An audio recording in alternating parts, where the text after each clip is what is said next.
Good morning, everyone. Good evening, good afternoon, wherever you are, and welcome to this week's Weekly Energy Boost. My name is Elisheva, and I'm here this morning with David. And this morning, we're talking about creating unity. This is on the coattails of last week's episode. So if you haven't heard that yet, pause now and come back later. Listen to last week's episode first. We were talking about empathy. And this week, again, is connecting us to that idea of the interconnectedness of all of humanity and how that connection can actually be a tool in our spiritual growth. Weekly Energy Boost is a 7-day spiritual weather forecast where David and I, and sometimes our guests, offer our listeners the most powerful and practical tools that we have learned ourselves and we've practiced over the millions of years we've been studying and teaching Kabbalah. And every episode inevitably offers listeners tools and wisdom that can be used anytime. And this week is no different. I ended last week asking David if there's any time or any situation in which empathy is not recommended, where we should distance ourselves or leave people to go through their process. And I have been waiting on eggshells to continue this conversation with David. So, David, what do you think? Is it ever okay to step back and just let a person go through it and not get involved? This is one of the hardest. This is one of the hardest things to figure out: when to step in, when not to, when to give energy, when not to. Do you help a person, push a person past their comfort zone to break through their fear? Do you allow them to go through it themselves? What is the right answer? Right? That's really what it comes down to. People always asking, when do you push, when do you not? I think we need to first look at it spiritually. There's a Kabbalistic answer to this, and also practically. Number one is, what do we want the goal to be? At the end of the day, what people need most is to know that people believe in them. That people believe in them. When you know that someone believes in you and doesn't judge you, you're able to awaken your own internal strength to get through anything. So we need to start there as a foundation. Because I think a lot of times people throw advice and they show people, well, this is what you need to do and this is how you do it. But there is a danger that you are either going to shut them down because they're going to feel judged, or you're going to be stealing their process of transformation and they're going to have to go through it all over again. But one thing we know for sure is, do you in your heart believe in them? Because you should not be offering advice unless you believe in them. You believe in their power. You believe in their strength. You believe in who they can become. And that's one thing that we need to find in our hearts first. And the second thing is not to judge them, not to make them feel, or in your own heart, that they're doing something wrong or that they're deficient, not to give them passive evil eye, which often many times we do. And it's very hard. We do it with the people who are closest to us. You think of who just popped into your mind when I said the person closest to you. Most likely, we judge them so much because they've hurt us the most. I mean, they've loved us the most, but they've also probably hurt us the most. And so we already have a predisposition every time we see them. And it's very hard. It's very, very hard to overcome that. But it is our work. It is our work to soften that judgment, to see the good, to disassociate ourselves from what we consider to be bad or good or right or wrong. As soon as people get into right or wrong, you're already into what we call the klipot, the shells, the negative shells. You're already in the what's called tree of knowledge. You're already lost. Right or wrong doesn't matter. All that matters is connection to the light force. When you are connected to the light of the Creator, everything works out. Everyone's right. Because right and wrong, it all depends on perspective. It all depends on where you come from. So there is no one truth. The only truth is that there is a creator, your creator for everyone in this world. And this is an endless force of energy, and our job is to have affinity of form with that. To the extent that we do that, the darkness disappears. This is all we know. This is the only thing that is real. Everything else is just a bunch of bunch of stuff that we all made up to feel good about ourselves and just get by day to day. The only thing that exists is the light of the Creator and our connection to it. So I would say these two things are very important before you can even consider getting involved in someone's life.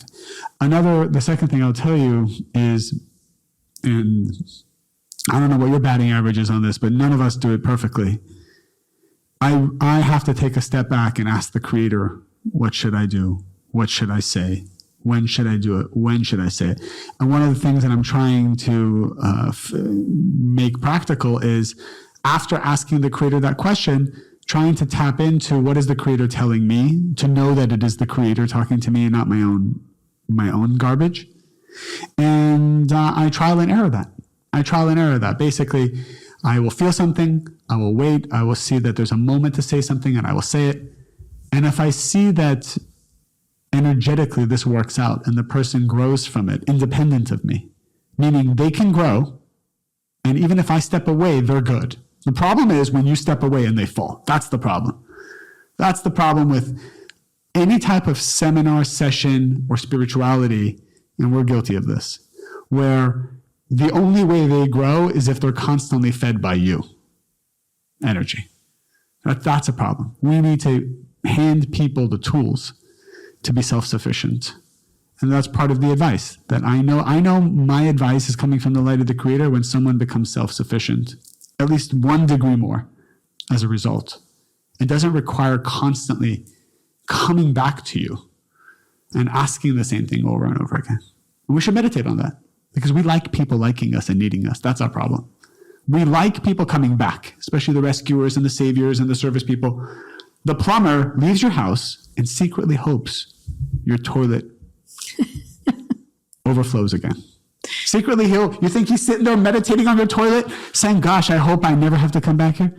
The guy would be out of work. He wants to come back. So he fixes it, but he's also meditating that it doesn't, there's a fine line. There's a fine line. Well, what's interesting to me, and this kind of goes back to the foundations of the wisdom of Kabbalah that we try to share snippets with every week on Weekly Energy Boost, is that we were all, when the whole physical reality came into place, the Big Bang, et cetera, and so forth, before the Big Bang, right, and this is something that Kabbalah and science agree on, is that everything was one, that there was nothing and everything all at once. There was no fragmentation, there was no separation, no differentiation, use all the words, all the fancy words that you know. And part of the purpose of this physical reality is to go back to that unity and to go back to that oneness. And the Kabbalists talk a lot about the illusion of separation between us. That, so I guess now it's sort of cliche, but right, like on the inside, we're all the same, right? This is something that we try to teach our children, that everybody is the same, but maybe on the outside we look different. And Kabbalah takes it a step further and says, we are all essentially cut from the same fabric. We are all literally part of the original soul of humanity. And part of our work in the physical reality, part of our spiritual growth, and one of the indicators of our spiritual growth is that we break those barriers. We no longer see, or we see less of, the separation and the fragmentation between us and other people. And that's one of the biggest pleasures of that force called the opponent, that force, that voice inside of everybody's head that tries to point out what's wrong with the other people, what's different, why you shouldn't accept them, why they don't deserve your attention or your love. That force is really there to perpetuate the perception of separation. The soul, and this is something that we often talk about, being able to see with the eyes of the soul, to see what's unseen. If you would just see the soul, you would see that everybody's soul is basically made of the same light, that same spark as everybody else's spark.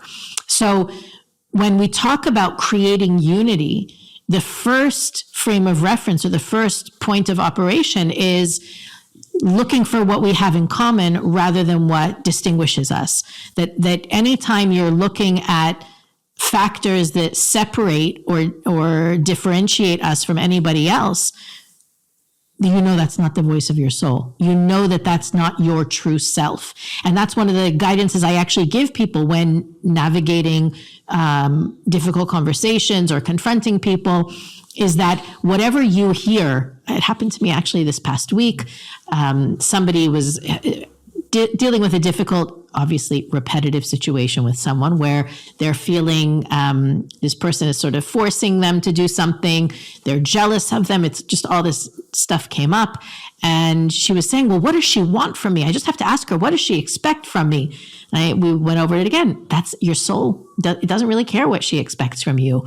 Your soul really just wants to connect and to feel connected and to experience that unity. So what is it going to take to break down those barriers? And the answer to that question was finding what they share. What do they have in common, right? They're both in pain over something. The truth is that they both love these kids very much. And from that shared space, that which unifies them can eliminate that which separates them. That's really the focus. And we talked last week about how when you get together with a group of people and you pray with them or you meditate with them, there's always going to be somebody in that group that has unlocked the gate that you're struggling with. So it's as though you complete one another, that you're no longer judged for your shortcomings or your failings. You're judged as a whole and complete light. And the same thing goes when we're working with those interpersonal struggles between us and other people, that if we can find what unifies us, what we have in common, we remove the judgment that goes between us. It's again that conversation between sympathy versus empathy, right? If you're looking for the common ground, you're operating from empathy. If you're looking at what even if you're able to say, and this is something that as a, I don't know, you want to call it coach, mentor, whatever, that we have to be really careful of, is saying, I've been through that. I've been there. I know what you're going through. Believe it or not, again, that creates a power dynamic that didn't exist before. Empathy says, I feel you. I know what you're going through. I'm here for you. And sympathy says, I've been through it already and you'll be fine, which is not a very connected and, what's the word? There's another word for it. Unified. Let's use the word unified. That's not a very unified starting point. And what I'm thinking about as you're talking, I think what most people think about is how. Mm-hmm. How do I do this? This is because at the end of the day, it all sounds nice until we learn how. And one of the most underestimated ways of manifesting anything is to know that as soon as you set a goal, as soon as you set up your internal desire and you coalesce your desires strongly into one direction, the entire universe begins to work together to deliver this reality to you. Often when people say, well, let's say in your example, I want to be able to have more empathy. Well, why? Because by doing so, I feel more connected to people. I then have time served for a process that I have to go through, so I don't have to go through it myself. There's a lot of benefits to this empathy. I get closer, I have more intimate relationships, which we all want to feel closer together. I want this. As soon as you ask for that over and over again with intensity, every situation that is necessary for you to practice empathy will come up to the surface. So oftentimes when you make a commitment to change something, all the opposite occurs. As soon as you make a commitment to be in a long-term committed relationship, to commit and settle down, all the relationships that are unavailable start to come to you. And that's the irony. But wait, I just asked for the opposite. Well, what you asked for are situations to help bring up the sludge and the negativity that is holding you back from achieving that goal. Because remember, there's a reason why you haven't gotten to your destination. There's something that's holding you back. So the minute you set a goal, what that goal does energetically is it brings up to the surface all the dynamics that have been holding you back. So don't be afraid when you ask for light and then you get darkness. This is the process. This is the process. The process is you will be shown your limitations when you ask for the unlimited. Well, it's like going back to the plumber, right? Yeah. That when you have a leak in your house, I mean, not in my house, but when someone has a leak, you bring someone in to look for the source of the leak, right? You're not interested in somebody who can make a thicker ceiling so the water won't reach you. You want to get to the root of it. So when you ask for that energy, that light, whatever David was saying before, you don't just want a Band-Aid on the obstacle in front of you. You want to find the exact pipe or sealant or whatever has cracked and is causing the chaos in your life. You don't get upset when the plumber finds it. You are excited when the crack reveals itself. In that same way, you want to approach the desire to, when you see the sludge coming up this month, the goal is to actually be excited, right? You can only cleanse that which you find. You can't cleanse that which you can't find. And it reminds me, actually, I don't know, I'm sure you've had situations. This goes back to what we said last session, which is when it comes up, you got to feel it. Because people say, oh, it's coming up. I don't want to deal with this right now. And you become busy. You get busy and you go to your safe zone. So let's also make sure it's coming up. Feel it. Feel it, don't react to that. Right. And the Kabbalists actually say it's important this month, every day, to dedicate time to proactively go there. Sometimes it's difficult, and I'm sure that many of our listeners right now can relate to this, especially in the month of Virgo when we're focusing on doing this deep spiritual excavation. Sometimes you'll be going about your life, your day, and there's an eruption of sludge. And it's kind of like, whoa.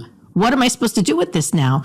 The Kabbalists talk about, yes, you need to heal it to feel it, but dedicating time every day in this month to proactively go back and reconnect to those times where we've disconnected. And maybe it's worth breaking it down, apropos unity in this week's episode, to talk about there's two kinds of connection, two kinds of unity that the Kabbalists talk about.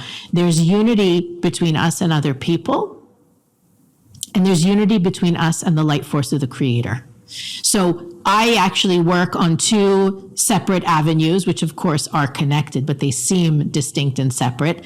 I want to work on removing the barriers and the blockages and the space between me and other people, me and not only the people I love, but also me and the people I don't like.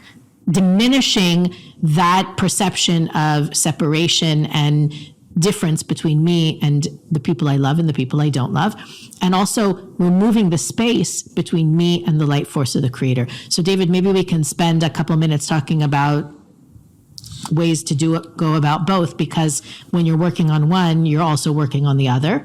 And the end result, by the time we come to Rosh Hashanah, September 15th, we have grown closer to the light in other people and closer to the light as the source. Okay, well, I think it's as simple, and it's always simple, folks. It's always simple. It's not complicated.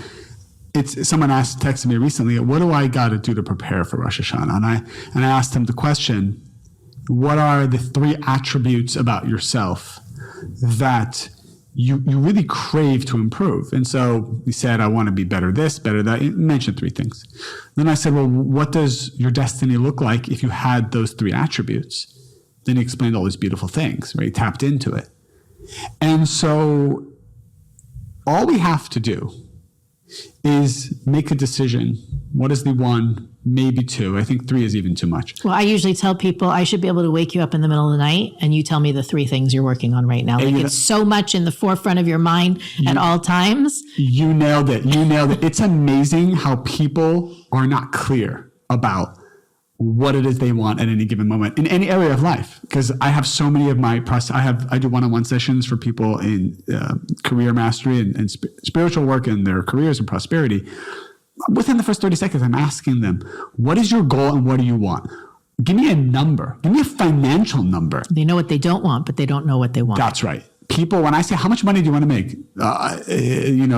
More than I made last year. If I even can get that, that would be great. If I can get even a 20% more than last year, that's great. That's a number. We're making things finite. People are afraid to make things finite. And it's about micro wins. Every day have a micro win in whatever you're working on. Because the light of that win opens up and gives you strength for the next win. Do not try to boil the ocean with your spirituality. Micro wins are ultimately where you get to where you need to be. And celebrate the micro wins. Look for them. Ask for them. What's a micro win? What's a micro win? A micro win could be, right now, you mentioned this, I think, last week. You walk into a coffee shop to get your coffee, and you just look at the barista and you meditate on them and say, I wonder what they're going through. I wonder what they're feeling. I love doing this on our Zoom calls. When we have classes, I tell people to come on camera, because one of the ways I prepare for classes is on Zoom classes. I'll tell you how I prepare for in-person, but Zoom, I come on 5 minutes before the class and I look at random faces. I see who jumps out at me. There's somebody there and they're waiting for the Zoom to start and they're sitting there and they're just kind of walking around their room and they're putting this here. And then you're watching them in their home, like you're spying on them almost. I mean, that's probably a bad word to use, but like you're watching them before the course starts. And I'm meditating. What is this person going through? What are they feeling?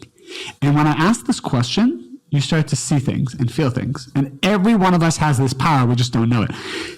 Ask, what is this person going through?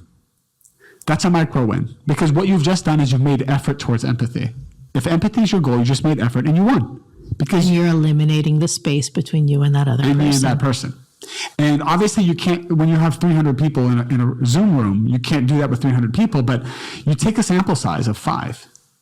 And the 5 that the creator shows you actually relates to all 300. And this is why when people leave these Zoom classes, they say, I felt you were talking to me. But I was meditating on just 5 people. Or the person that you end up calling to do the workshop, you get 50 people writing in the chat. Correct. That's me. I'm going through the same exact thing right now. I needed that. Thank you so much. Correct. And then you get the person who comes up and actually the workshop totally goes south. It's a total drain. And they're just talking about themselves and people are eye-rolling. That's a powerful workshop too. Never happened with me. Well, let me tell you, when it does happen, and it will, and I want people to relate to this, because it's not just about, that one person who's heckling or that one person who's making it about them, or you're in a live class with 300-400 people, and there's one person that's just like asking all the questions, or there's one person who's bothering you at a table or is sitting next to you. You have to know there's spirituality in that. There's even more powerful. The creator put them there as much as the creator put your soulmate in your life. 100%. And what people don't know is that there's 2 ways to grow your soul. It's called chesed and gevurah. There's the Kabbalah say that through chesed, which is through mercy, and that's the times that we're inspired. And then there's through gevurah, which is judgment. And for example, like there's souls that come from these 2 realms also. It says that Moses' soul came from the path of chesed. And it says, like, for example, Rabbi Akiva, who was a great, great sage, the teacher of Rav Shimon Bar Yochai, the author of the Zohar, he came from the path of what's called gevurah. And what Moses saw in a vision is he said, I see a soul that is even a higher soul than mine. Rabbi Akiva, why am I the one that's being a channel for the Old Testament, for the 5 books, which is kind of the source of all spirituality in the world in some ways? And he said, the Creator said to him, don't worry, your job is to do this, and his job is something different. But what Moses said is the soul that came from gevurah, which is the judgment, the harshness, was a higher soul.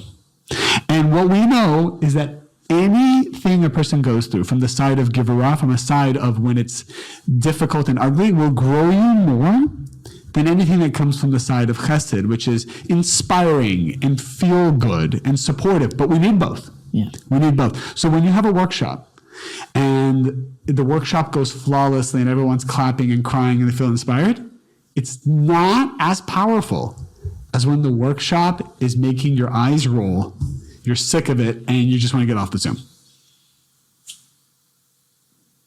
Alrighty. All right. So that's connecting you and other people. Very, very easy. I want to say easy, simple strategy to close the space between you and other people. When it comes to us and the light force of the creator, why should there be any space? And this is something, basically, at the end of the day, this is all Kabbalah talks about. If you really get down to the nuts and bolts of it, the way to create more unity between me and the light force of the creator, spirit, universe, whatever you call it, is to act like that force. And the way that you track down those moments in the past year where you have separated yourself from that force, from that energy, from your source, is to identify all of those behaviors, like we said before, those 3 things that separate, that are not, that you do, that are not light-like, that are not kind, that are not compassionate, that are not generous and giving and loving. The light is an endless force of giving and sharing. So every time you engage in something that is the opposite of that, you create lack of affinity, lack of unity with that force. We say it very succinctly in our Kabbalah 1 courses. You want to reveal the light, act like the light. You want to reveal goodness, share goodness. You want more respect, be respectful. And that is a foolproof way to go over the past year and identify the way that you've created darkness in your own life. Because remember, the sun doesn't stop shining. We may have clouds or trees above us, or we may be under a roof, but the sun itself doesn't stop shining, and the light force, the creator itself, doesn't stop shining. So as you look over the past year, you're looking for all of those moments where you were not like source, like the light force of the creator. But what's really interesting about focusing on it that way is that then you're also able to identify all of the ways that you created space between you and other people. Because anytime you are not light-like with others, you're not only creating space between you and the creator, you're creating space between you and others. And to me, that is a really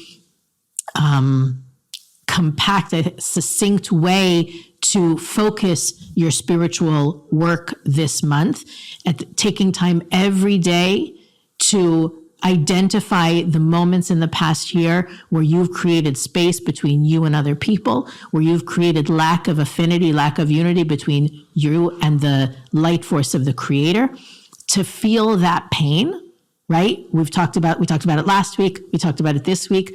You have to feel it to heal it, to take responsibility for creating the disconnect. And by doing that, you replace that disconnect with connection, whether it's between you and another person or between you and the light force of the creator. David, you want to wrap it up? So we have 11 days before Rosh Hashanah, and I want, as a final word for everyone to be, we talk about the work, we talk about the effort we all need to make a connection with other people and ourselves and our creator. Just always balance it out with not being too heavy about it all.